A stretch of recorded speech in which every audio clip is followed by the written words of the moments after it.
කරපු FD3 එක ඔයගොල්ලන්ට මතක ඇති මේක මගේ වීඩියෝස් වල තියෙනවා මේ FD3 එක අපව ඇවිල්ලා දිනවා ටියුන් අප් එක කරගන්න අපිට කියලා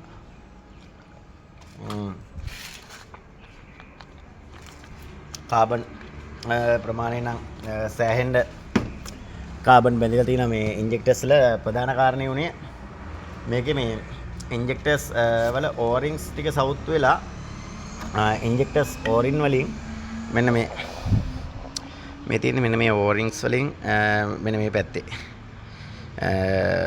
ඕරින් දෙකක් දෙවෙනි සිලින්ඩරේ සහ පළවෙනි සිලින්ඩරේ සහ තුන්වෙනි සිලින්ඩරේ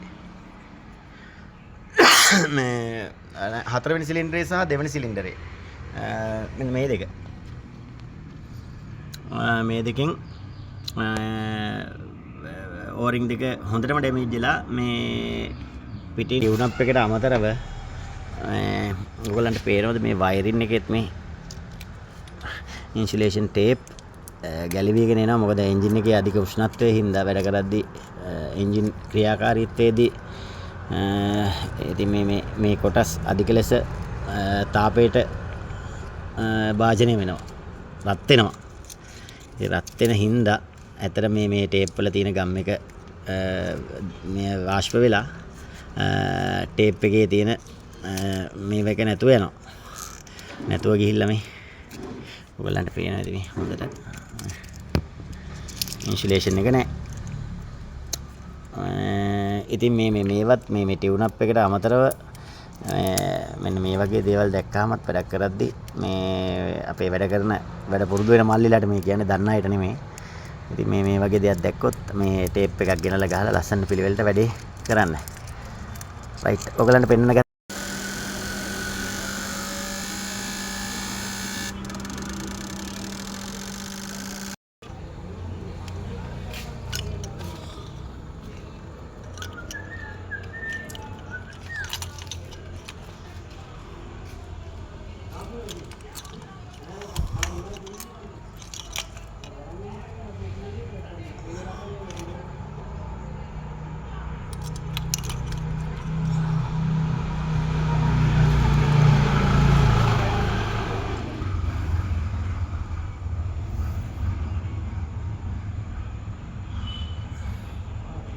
දැන් තමයි ටියුන් අප් එක කරලා ඉවරුනේ.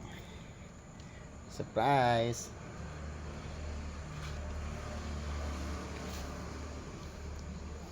තව තියෙන උඩ කෑලි ටික දාන්න. මම ඒ ටිකක් දාලා ඉවරලා ඔයගලන්ට පෙන්නන්න. උඩ කෑලි දාපුවම සාමාන්‍යයෙන් මෙන්න මේ ටික වැහෙනවා.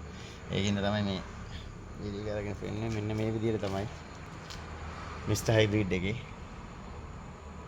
ටියුන් අප් එකක් කළාට පස්සේ එන්ජින් එක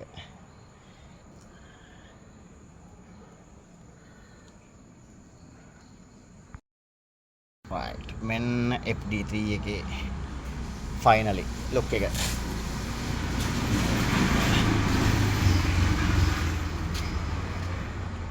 engine room එක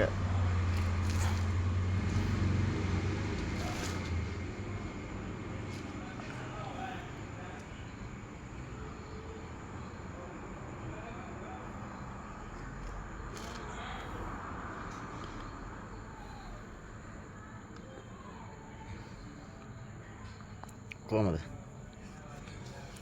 රයිට් මෙහෙම එන්ජින් ටියුන් අප් එකක් කරගන්න ඕන නම් මේ විදිහට ලස්සනට එන්ජින් රූම් එක පිළිවෙලකට තියාගන්න ඕන කාර් එකට ආදරේ කට්ටිය ඉන්නවනම් කතා කරන්න මිස්ටර් හයිබ්‍රිඩ් අපිට එල්ල කිරි වගේ වැඩේ කරලා දෙන්න එහෙනම් ජය වේවා